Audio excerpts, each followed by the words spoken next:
காவிரி மேற்பார்வை குழு குறித்தும் பிரதமரிடம் கோரிக்கை வைக்கப்பட்டுள்ளதாக முதலமைச்சர் ஓ பன்னீர்செல்வம் தெரிவித்தார்.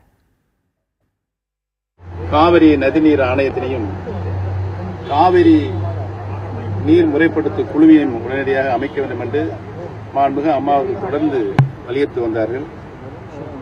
மாண்புமிகு இதய தெய்வ புரட்சித் தலைவர் அம்மா அவர்கள்தான் காவிரி நடுவர் மன்றத்தினுடைய இறுதி தீர்ப்பினை சட்ட போராட்டம் நடத்தி உச்சநீதிமன்றை சென்று அதற்கு அரசாணையை பெற்றுத் தந்தவரும் மாண்புமிகு அம்மா அவர்கள்தான்.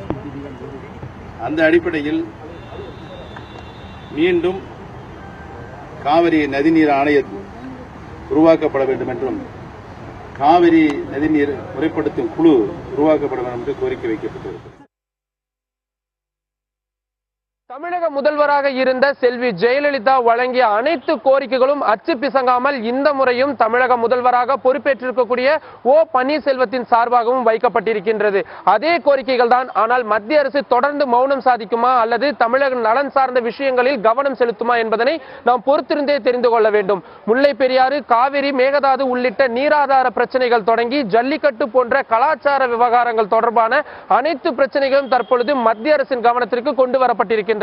தொடர்ந்து மௌனம் சாதிக்குமா மத்திய அரசு அல்லது அந்த மௌனத்தை கலைத்து உரிய விடையினை அளிக்குமா? இது அனைத்தையும் நாம் பொறுத்திருந்துதான் தெரிந்து கொள்ள வேண்டும். தலைநகர் டெல்லியிலிருந்து புதிய தலைமுறைக்காக ஒளிப்பதிவாளர் முருகேசனுடன் நிரஞ்சன்.